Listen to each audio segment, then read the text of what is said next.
Alors pour moi, le Monte-Carlo, c'était le rallye mythique, c'était le plus beau rallye du monde. Et pour moi, il y avait très très peu, aucune épreuve qui pouvait le concurrencer en notoriété.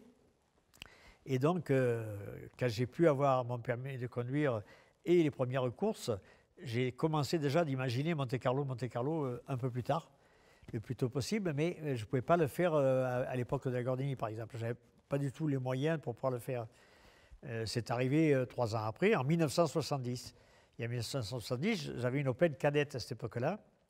Et on gagne le groupe 1.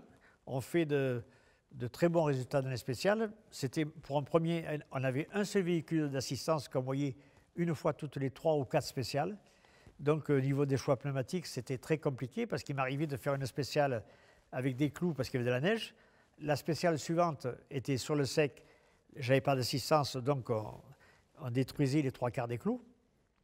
Et comme on n'avait pas beaucoup de roues en plus pour ce rallye de Monte-Carlo, il m'arrivait de repartir sur une autre enneigée avec la moitié des clous en moins. Donc c'était pas le top, mais on attaquait tellement avec Pierre Timonier, qui était mon copilote de l'époque, qu'on faisait quand même des super temps.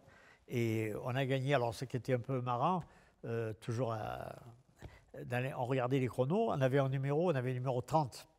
Et quelques-uns de nos concurrents du groupe partaient devant nous. Et quand on passait une arrivée, donc on voyait le temps qu'ils avaient fait.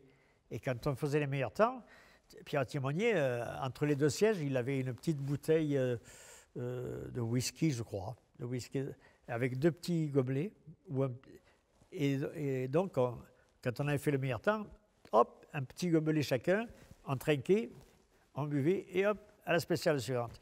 Et donc, cette première victoire au Monte-Carlo, on a commencé de parler, là, d'un coup, beaucoup plus de mes résultats que lorsque je courais avec la Honda 8 d'Ordini, même avec de bons résultats également.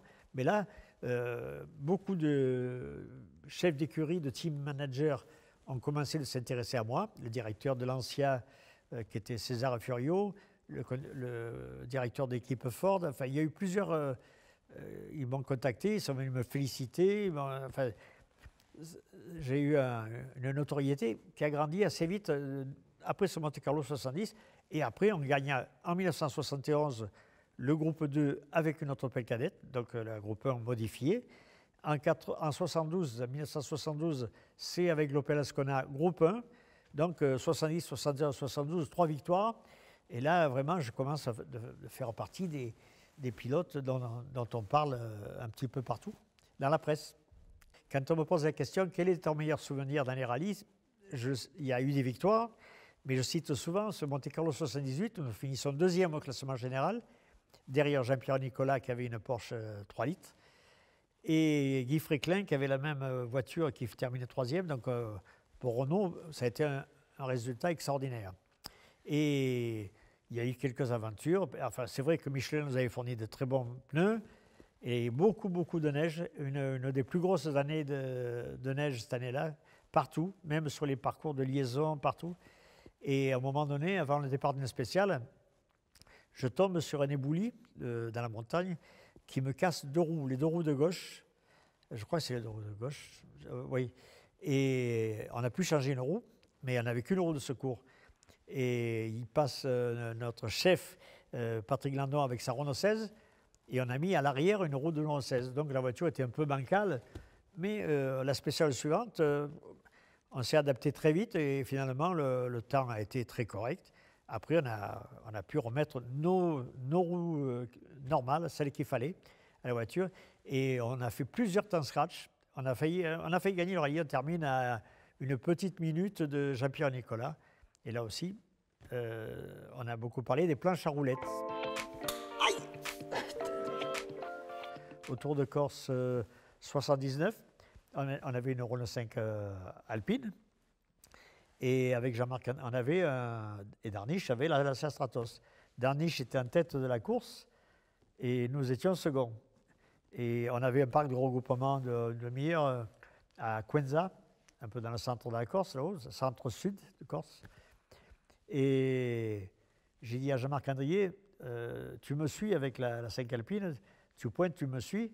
Et on avait tout le village, un petit village, 1,5 km à traverser. avant d'aller au départ de la spéciale. Donc personne ne roulait vite, c'était tranquille. Et donc cette année, il y avait beaucoup de crevaisons. J'ai pris, les gens avaient beaucoup de roues de secours. Et sur la Stratos, où il n'y a pas beaucoup de place, il en avait mis une dans le compartiment moteur. Donc le compartiment était soulevé. Et donc j'ai pris une clé, j'ai escaladé entre la roue et le capot moteur, je me suis mis là dans un coin. Là, et il est parti, après le contrôleur de sortie de parc et avant le départ spécial, il est parti, première, deuxième, tranquille, quoi. Jean-Marc Andrier nous suivait avec la 5 Alpi groupe 2. Et il roulait, et puis dès qu'il accélérait un peu, je tapais contre le compartiment moteur, enfin un endroit qui fasse du bruit, quoi. Hein. Tac, tac, tac, tac, tac, tac. Je tapais, bon, il accélérait plus. Dès qu'il accéléré, tac, tac, tac, tac. Il s'est dit, ça y est, j'ai une bielle qui est morte, le moteur est foutu, et ça va être Ragnotti qui va gagner le Tour de Corse. Il était catastrophé, et au bout de la 3e fois où j'ai tapé, il s'est arrêté pour venir voir. Et il m'a trouvé assis à côté de son moteur, à côté de la roue, et là il m'a dit, tu m'as fait la plus grande peur de ma vie. Ouais. Le rallycross 1977, ma première véritable année sous contrat complet. C'était donc Guy Fréclin faisait le championnat de France des rallyes asphalte et moi je faisais le championnat de France de rallycross.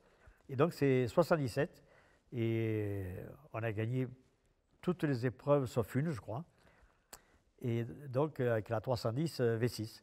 Alors la mienne n'avait pas les ailes larges, elle était un peu plus, mais en puissance, ça a été pareil. On avait juste des rapports de boîte un peu longs pour du rallycross, seul petit handicap, mais on a gagné assez facilement le championnat, même que j'ai pu être champion avant la dernière course, ce qui m'a permis, Renault m'a libéré pour ne pas faire la dernière, puisque j'étais champion, et aller faire le rallye de Nouvelle-Calédonie avec cette fameuse Datsun où on perdait les portes. Ça a été une discipline qui m'a beaucoup plu parce que c'est une discipline festive. On fait les essais le matin, on fait les manches l'après-midi. Le maximum, c'est le samedi. Le samedi, il y avait les qualifs et puis les manches le dimanche. Et le soir du samedi, le soir du samedi, c'était fiesta. Ouais, c'était fiesta. On partait avec l'organisateur du rallycross, Daniel Gérard, faire quelques petites balades dans les endroits. Des fois, on finissait à 5 h du matin.